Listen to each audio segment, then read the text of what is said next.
Doctor గారి గురించి doctor గారి గురించి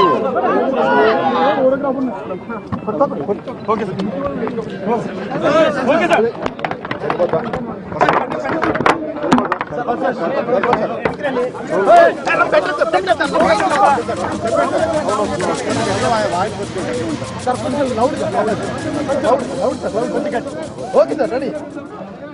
డాక్టర్ గారి గురించి చాలా సంవత్సరాలు తెలుసు నాకు, కానీ అవకాశం రాలేదు. అంటే ఒక పర్సనల్ ట్రాజడీని బిడ్డలను పోగొట్టుకొని బాగా జీవిత భాగస్వామిని పోగొట్టుకొని కుంగిపోకుండా కృషించిపోకుండా ఆ బాధని ఆ దుఃఖాన్ని సమాజానికి ఇంట్లో కుటుంబ సభ్యులను కోల్పోతే ప్రపంచాన్ని తన కుటుంబ సభ్యులుగా అనుకొని ఆయన సంక్రాంతి ఫౌండేషన్ స్టార్ట్ చేసి అది ఎన్ని సేవలు చేశారని చూస్తుంటే మనసు చాలా ఆనందంగా అనిపిస్తుంది.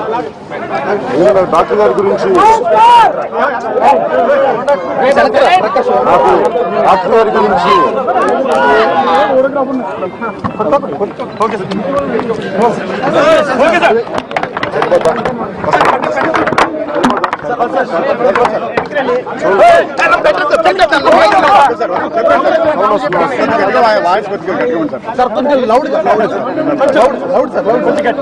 Okay sir ready. డాక్టర్ గారి గురించి చాలా సంవత్సరాలు తెలుసు నాకు, కానీ అవకాశం రాలేదు. అంటే ఒక పర్సనల్ ట్రాజడీని బిడ్డలను పోగొట్టుకొని బాగా జీవిత భాగస్వామిని పోగొట్టుకొని కుంగిపోకుండా కృషించిపోకుండా ఆ బాధని ఆ దుఃఖాన్ని సమాజానికి ఇంట్లో కుటుంబ సభ్యులను కోల్పోతే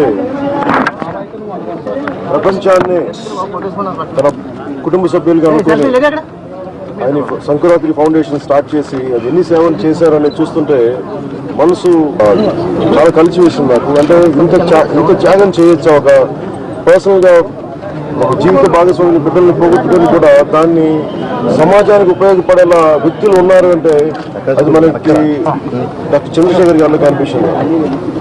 అంటే వారికి అంటే చిన్నపిల్లలు ఆయన వచ్చినప్పుడు ఇక్కడ ఎవరు చదువుకోలేదు సార్. కొంతమంది పిల్లలు పనిచేస్తూ సరిగ్గా చదువు లేకపోతే ఆయన చాలా చిన్నగా స్టార్ట్ చేసి వాళ్ళకి సాయంత్రం పూట పడే వాళ్ళకి గుణింగాల దగ్గరికి అక్షరాలు నేర్పిస్తూ అలాగే చాలా